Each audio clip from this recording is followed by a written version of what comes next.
So now for the second part of our show tonight.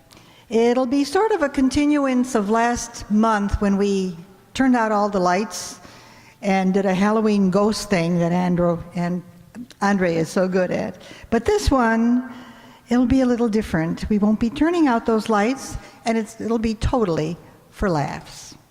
If you may remember, or maybe not, the Topper movies were very popular when the movie series started during the 30s.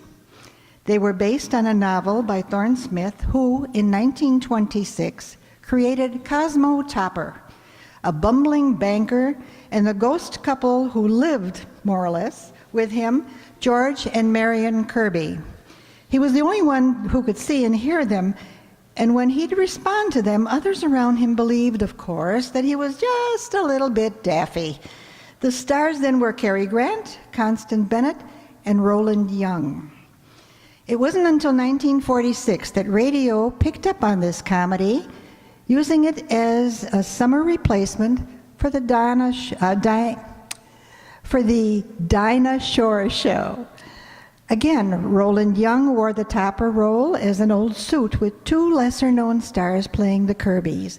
By the way, there were only 15 Topper radio shows ever aired, and we're going to hear one of them tonight. Most of the scripts have been lost. The Topper series began on television in 1953, starring Leo G. Carroll as Topper, and the Kirbys were brought to ghost life by Anne Jeffries and Robert Sterling, and have even included a St. Bernard named Neil. But this is a radio show tonight, so please sit back, enjoy some voices from the past as we bring you our second show for tonight. Topper, say Topper. Oh, Topper, darling, we're back. Oh, dear. Here we go again. The Adventures of Topper, starring Roland Young.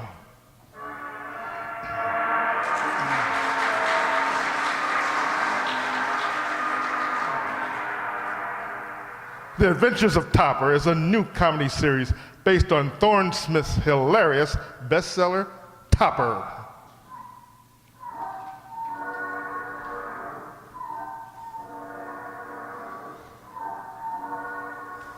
How do you do? My name is Cosmo Topper. Looking at me, you wouldn't think I was suffering with one of the oldest diseases known to man, blonde trouble. And when I say she's out of this world, I mean it. She's a ghost. This blonde ghost I was referring to is named Marion Kirby, who, with her equally frivolous husband George, have been really complicating my life. With them around, my simplest problems always wind up a disaster. For example, the other day we had some trouble with our telephone. And here's what... Mr. Topper, I'm handing in my notice here and now.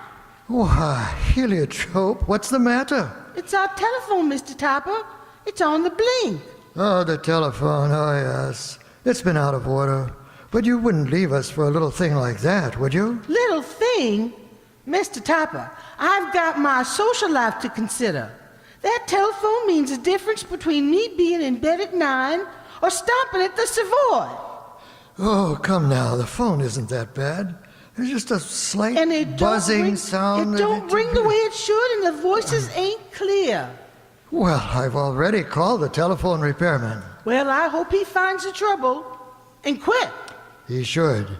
He's probably found that the wires are crossed in the tree. Maybe the lightning the other night did it, or it could be the squirrels. The tree's full of them. Well, that repairman better get here soon. No squirrels ain't going to take me out dancing. Imagine Heliotrope wanting to quit because the phone isn't working well. Cosmo, who were you talking to just then?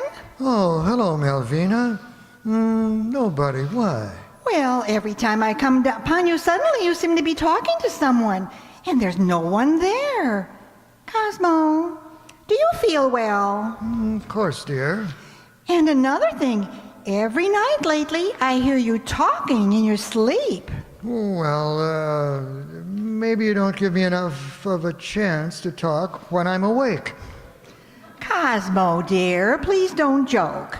I'm really worried about you. Lately, you've been acting so queerly, as if you were hearing voices or something. Voices? Why, that's ridiculous, Malveena. There's really nothing to worry about. Maybe I haven't been sweet enough to you. After all, a wife should be her husband's partner, sharing happiness and his troubles. I'd like to share your troubles with you, Cosmo. Why, Malveena, that's the nicest thing you've said to me since you proposed to me. Well then, Cosmo, why don't you confide in me and tell me what's bothering you? After all, there's no one more understanding than your own wife. Malveena, maybe you're right. Malveena, you will believe what I tell you, no matter how fantastic it sounds? Of course, dear. Trust me. Now, what is it? Well, you remember George and Marion Kirby? Of course, that reckless young couple who died when the car crashed into a tree? Malveena, they're not really dead. Not dead? But Cosmo, they're buried at Pleasant Hill Cemetery. Yes, but they've come back to Earth as low-playing spirits. They've come back to Earth as low-playing spirits? Yes, they couldn't get to heaven, so they have to hang around the Earth.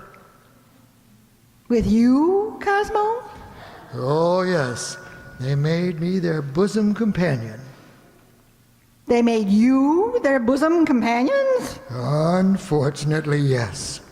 You do believe me, don't you, Malveena?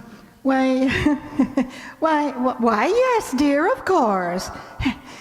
And these low-playing spirits, do you really see them, Cosmo? Actually, I only see them when they've stored up enough ectoplasm, and then they materialize right before my eyes and out of thin air. Out of thin air? Mm-hmm. Zip, they materialize. Zip, they dematerialize. They materialize and dematerialize? Zip, zip? That's about it, yes. Of course, at times, Marion looks a little unzipped. Anyway, they're the ones who have been aggravating me lately. Oh, so they're the ones. One time, George and Marion forced me out of the house. The next, they dragged me to the races. And you blame everything on these low-playing spirits? Completely. Now, dear, after hearing my story, you can understand my trouble. Oh, yes, Cosmo. I'm just beginning to understand. You can see how serious it is. Cosmo, it's more serious than you think. You can see why I've been worried. Can I? And now, Cosmo, dear, you stay right there, and I'll be right back. Now, don't go away. I won't, Malveena. Now that I've told you everything, I think I know how to handle it. Yes, dear. I know just how to handle it.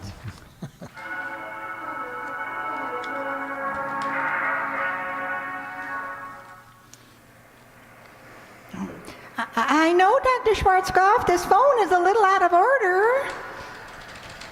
Can you hear me now?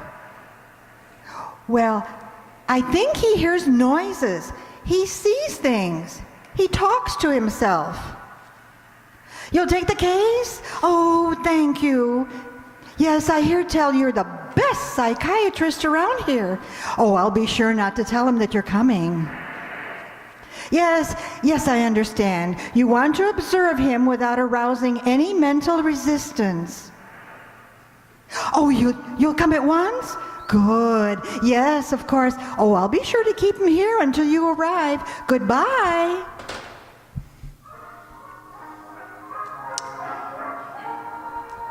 I'm beginning to feel better already. Confession is good for the soul. I should have told Malveena everything long ago. No more George and Marion for me. Uh-oh, I spoke too soon. George, Marion, are you in this room? You know I can't tell when you're invisible. Oh, speak up, I tell you. I guess they really aren't here. My nerves must be getting the better of me. Don't mess up my hair. Marion, I knew you were here. Now, no more of your silly pranks. Speak up. I'm no longer a man to be trifled with. Oh, all right, Toppy. Oh, darling, you're so cute when you're cross. Don't you know it's not ladylike to sneak in on people just because you're a spirit? Now, don't be an old crosspatch, Toppy. What you need is some fun. Darling, George and I have a great day planned for you. He ought to be along any minute. Marion, I want to get this off my chest at once. I'm a new man. I've taken a new lease on life. That's an idea. Lately, you've been looking like the old one had expired. Marion, I'm not waiting for George to pick me up. I'm not interested in your plans for me today or ever. In fact, I'm leaving this room now to take a walk by myself. But, Topper, you don't think I'll let you go on that note? I hope you're not going to try to stop me. Marion, take your arms away from my neck. Marion, get off my lap this instant.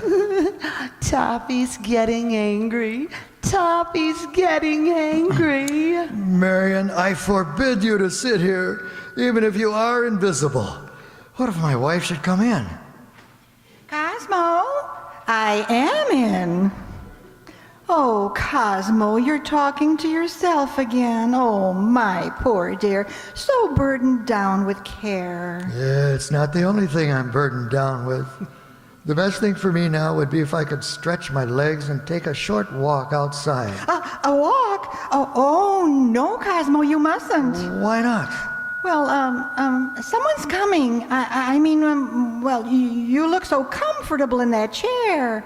Oh, Cosmo, you remember when we were first married? You always asked me to sit on your knee. Well, why don't you ask me to sit there now? Right now, Malveena? Yes, of course. Ask me right now. Why, I can't. There isn't any room. What? I mean, I never had much of a lap in the first place. My legs are so short. Cosmo, what are you saying? Now, dear, I insist. After all, large or small, a lap's a lap. Well, if you insist, let me make a suggestion. What is it? Why don't you let me sit on your lap?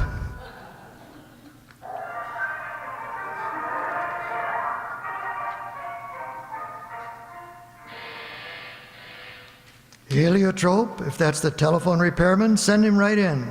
Yes, sir, Mr. Topper. I'll be in the living room. I'm coming. I'm coming. Good afternoon. Dr. Herman Schwarzkopf to see Mr. Topper. Here's my card. Mr. Topper's in the living room. You needn't announce me. Oh, don't worry. I wasn't gonna. It's that door over there. Ah, Mr. Topper, your wife has told me some things Well, it's you. about time you got here. You were expecting me? I've been expecting you for days.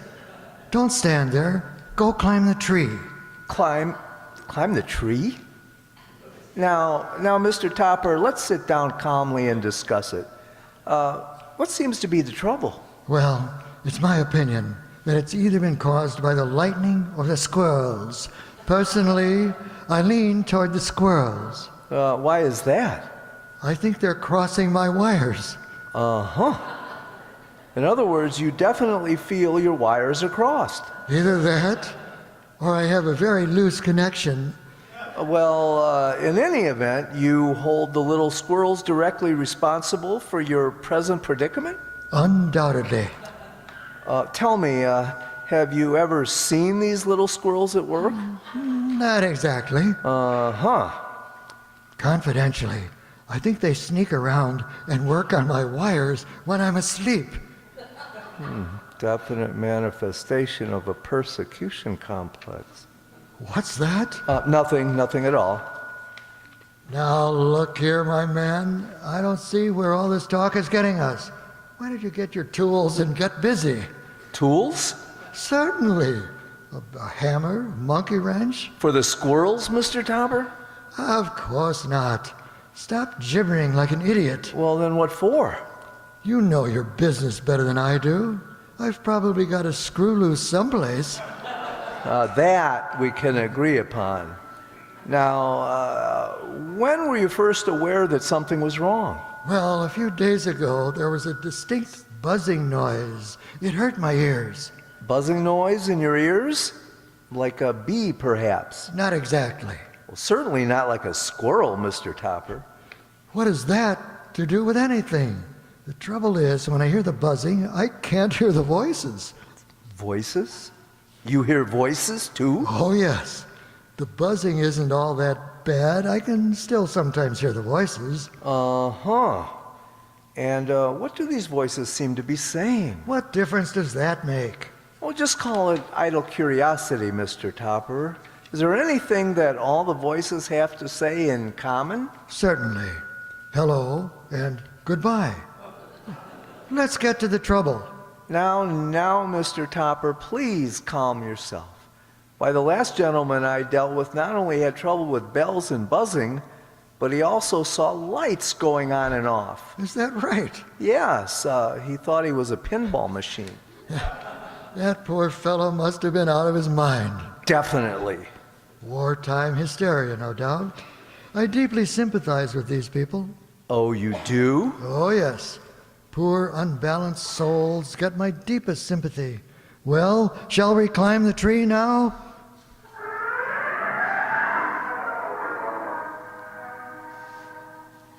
Are you all through now, Mr. Telephone Man? I'm all through, sister. I found out what the trouble was.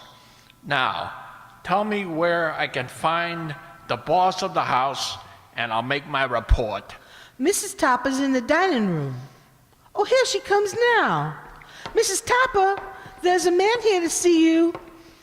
Oh, yes, thank you, Heliotrope. Well, doctor, have you made your examination? Lady, the name is Smith. Just plain Smith. Oh, yes, how forgetful of me. I promised you I wouldn't mention your name, didn't I, doctor? Well, what did you find out, Mr. Smith? Lady, will you stop winking at me? I got a wife and 3 kids. But tell me, what did you find? You know, everything's got a breaking point, Mrs. Topper. Oh, it isn't as bad as that. Well, I made a thorough examination. You got a heck of a mess on your hands. The wires are definitely crossed. Oh, dear. I was afraid of something like this. What do you think caused it? Well, I'd say it was mainly due to the squirrels. Oh, poor dear Cosmo. Tell me, do you think I should discuss this with my husband? Sure, by all means. Tell him the truth. Very well, doctor. It's going to be hard, but I know I must be brave. Don't use that one.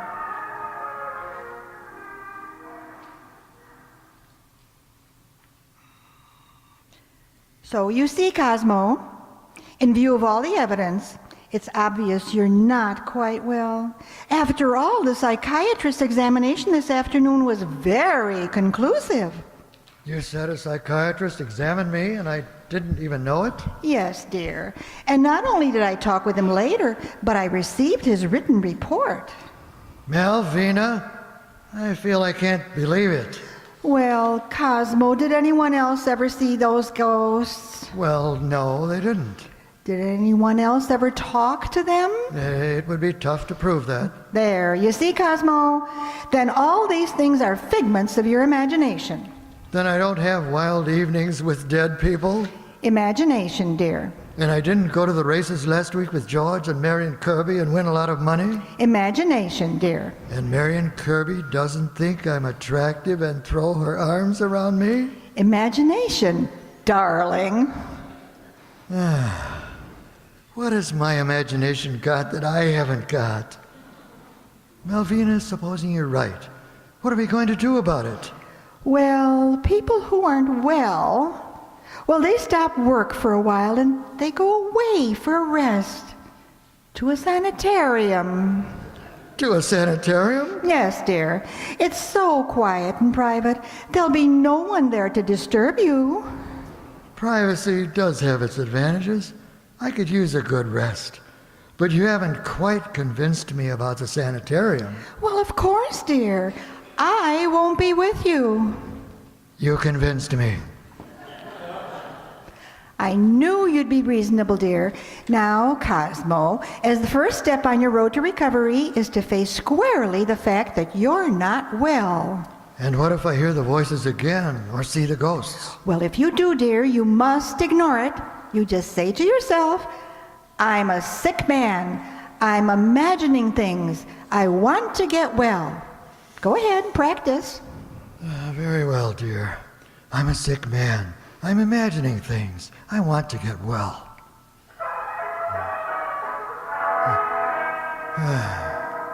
I'm a sick man. I'm imagining things. I want to get well. Hi, Toppy. You still angry? I'm sorry I was gone so long, darling. I had the hardest time finding George. Hi, Topper. Say, what's all this mumbo-jumbo? Oh boy, have we got plans for you. We're going to have a wonderful time. Why, we are going to... Topper, are you listening to me? I'm a sick man. I'm imagining things. I want to get well. Huh? What did you say, Topper? What did he say, George? Oh, beats me, baby. Hey, Topper. Topper, are you ignoring us? George, maybe he's asleep. Shake him out of his slumber. Sure. Topper, don't you hear us? No, I don't hear you, but if I did, I would tell you I've been pronounced crazy because I imagine I see and hear ghosts. You do? Anyone we know? Yes, you and George. Oh, come on. Come off it, Topper. You don't imagine you see us. We're visible now. You do see us. Oh, no, I don't. You're merely hallucinations. Go away. Oh, now look, Topper. If we're just hallucinations, why are you talking to us? 'Cause I'm crazy. Toppy, darling, how do you know you're crazy? 'Cause I'm talking to you. Oh, Topper, don't believe stuff like that. Look, if you're in a jam, let us help you out, No use. A famous psychiatrist said I was not well and sent me to a sanitarium. Oh, this is fantastic, Topper. How can you say that we don't exist when we're standing right here talking to you? George, let me handle this. Your turn, baby. Toppy, dear, look into my eyes. Now I put my arms around you, and then I kiss you. Now what have you got to say? I'm a sick man. I'm imagining things. Who wants to get well?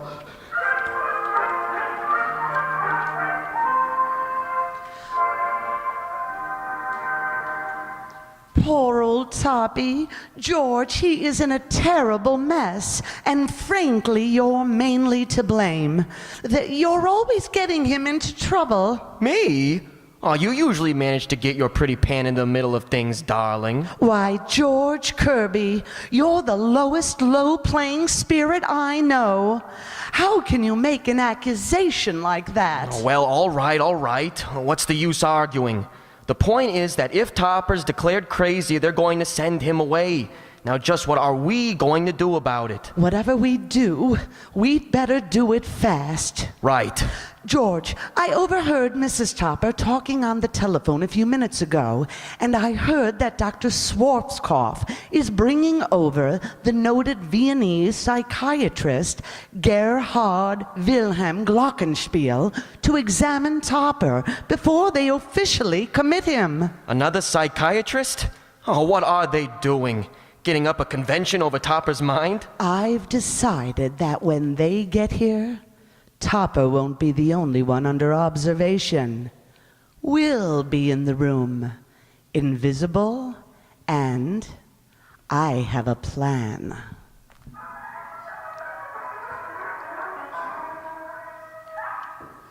After you, Dr. Glockenspiel. The patient is in the living room. You'll find this very interesting. Oh, from what you tell me, Dr. Schwarzkopf, this case has delightful possibilities. Well, I know you'll enjoy yourself. Well, on to the patient, Dr. Schwarzkopf. Right, here we go, Dr. Glockenspiel.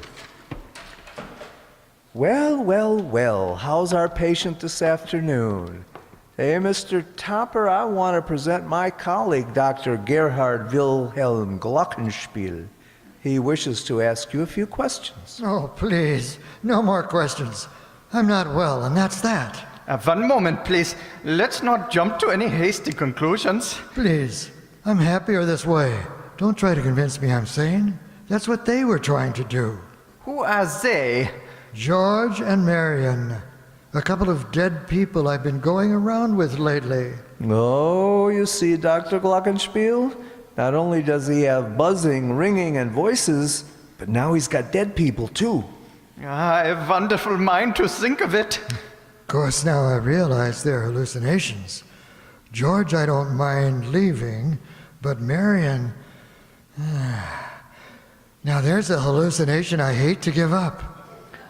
Mr. Topper, would you mind describing this apparition you see? Well, usually Marion is invisible, but when she materializes... Whoa, Yes? Continue, Mr. Topper. When she materializes, she's about 5'2", eyes are blue, blonde hair, Yes? blue eyes, lovely little figure. Go on. Sometimes when I'm sitting in my chair, she comes up, puts her arms around me, and kisses me on the cheek. Hey, Dr. Glockenspiel, sometimes I think we're on the wrong end of this business. Please, Dr. Schwarzkopf, let's not mix business with hallucinations. Still, I once knew a hallucination in Vienna. Well, let's get back to the examination now. You know the apparition I can understand, but I've had other hallucinations I can't explain. Ah, that's what we're here for, Mr. Topper. Tell us all about this hallucination. Well, I'll be sitting here quietly, minding my own business, and suddenly, for no apparent reason, the door will open and then close. All by itself. Like that. I just imagined it opened and closed. Oh, now, Mr. Topper, calm yourself. I too saw the door opened and close. Dear Dr. Schwarzkopf, you saw the door opened and closed, didn't you? Oh, yes, of course, Dr. Glockenspiel. Probably a draft. Oh, you see, Mr. Topper, you mustn't confuse your hallucinations with reality. Door opens and closes. Well, perhaps it was a draft, but I have other hallucinations not so easily explained. Oh, I think Dr. Schwarzkopf and I can explain them. You can? That's wonderful. You take that trumpet.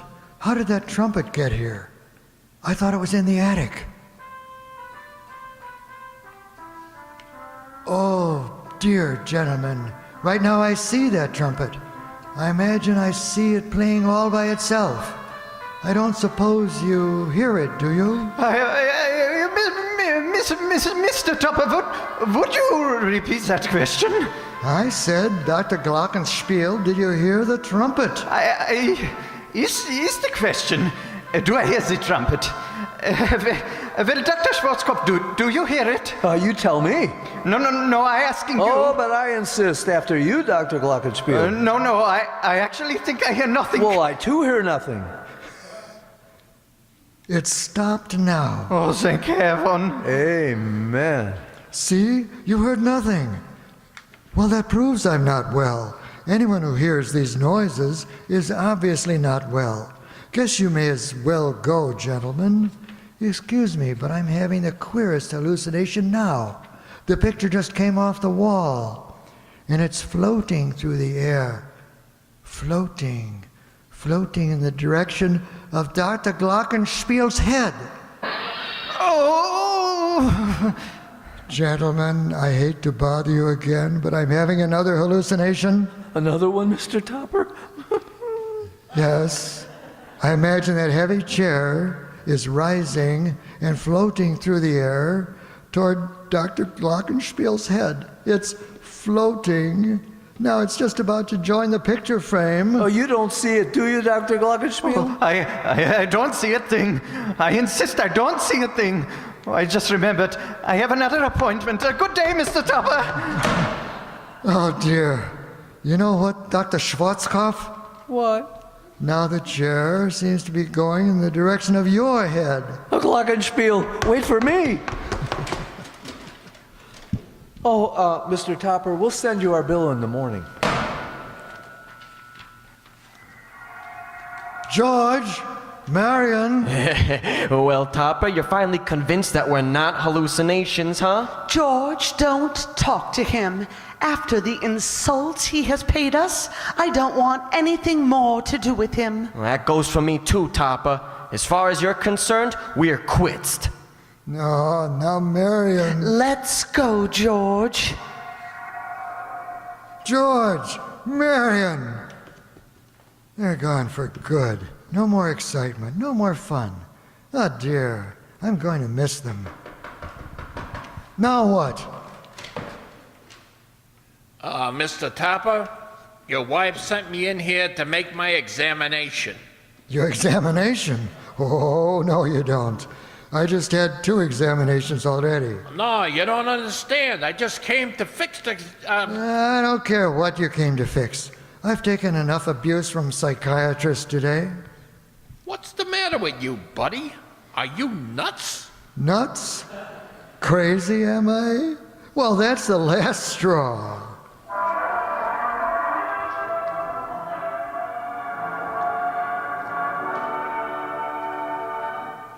Cosmo, did you read what happened to those 2 psychiatrists in this morning's paper? Yes, they each committed the other to an institution. And to think I believed you were crazy. You don't see those ghosts anymore, do you, Cosmo? No, they left me for good, I'm afraid. Oh, I'm so glad. And to make everything perfect, the telephone wires are being fixed, so heliotrope, of course, will stay. Mrs. Topper, that's what you think. Why, heliotrope, what's the matter? The matter? 2 men in white coats chased the telephone man up the tree and won't let him down. Oh dear, here we go again.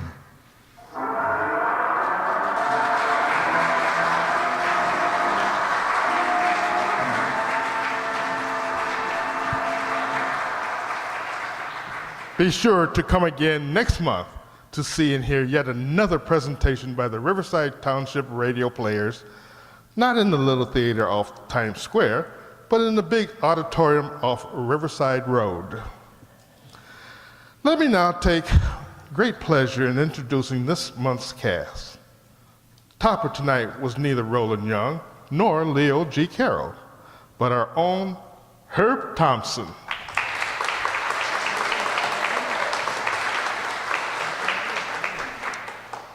The pesky Kirbys were Alison Demore Bahan and John Bahan.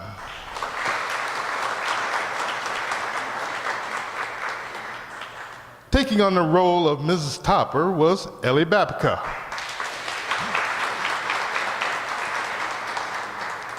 The Topper's housekeeper, Heliotrope. Don't you love that name? The gal with the attitude, that was Sue Gadzinski.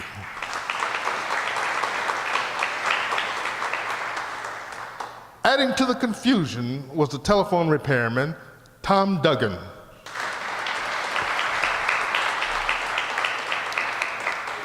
And the 2 even more confused psychiatrists were Jay Summerfield and Jacob Palka.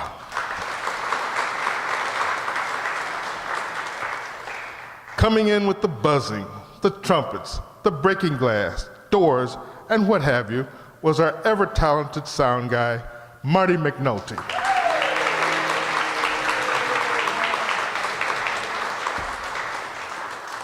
And I, as your announcer, am yours truly, Andre Dixon.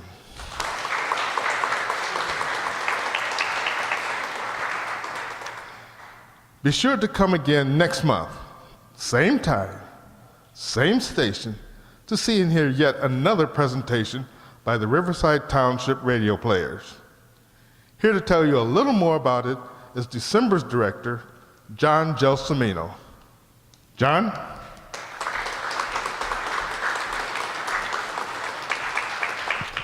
So, for the 5th year in a row, the Riverside Township Radio Players are allowing me to direct the December show. There's a couple important threes you need to remember. We're going to have 3 shows that night. Don't worry, one of them's short. And it's the 3rd Friday of the month. It's Friday, December 16th. We're going to start it off with A Father Knows Best, a really good story called Stranded by a Snowstorm, in which the Andersons find the true meaning of Christmas. We'll have a little comic relief with a short episode of The Bickersons in between, and then a really good story from Grand Central Station called Miracle for Christmas.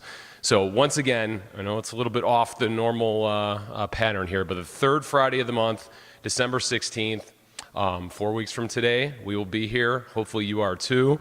I know the projections for weather this winter are bad. A lot of snow, a lot of cold, but I tweeted Tom Skilling today, and he says the forecast for the 16th looks pretty good right now. So I hope you're here, and we'll see you then.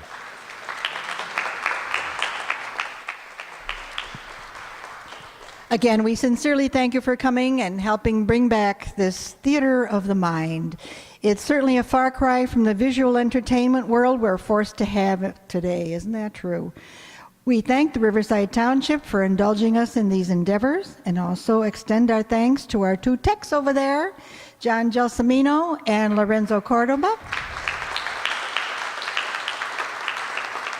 They tape these videos, and with the efforts of our Andre Dixon, these shows are then transferred to YouTube on your computers and are viewed by many. At last count, Andre told us that we've gotten hits by, how many countries was that at? 87. 87 countries around the world have seen at least, if not the entire show, at least parts of these shows. So if you're on computer, check us out at www.riversidetownshipradioplayers.com. We also extend gratitude to our Donna Amesmeyer for the publicity she puts out for our shows. We wish you all a very happy Thanksgiving. There are so many things to be thankful for, even if for nothing else than the wonderful fall weather we've all had this year. And the other things, until tomorrow, I'm afraid that weather's going to change. Of course, there are also the Cubs and the fact that those infamous elections are over. We won't talk about that. So be sure to spread the word to your friends and neighbors, and be with us next month, the week before, our usual one. That's the 3rd Friday, December 16th, as John had said, for 3 shows that will warm, as Jay said, will warm your hearts and cherish those Christmas memories. Stay safe, and good night.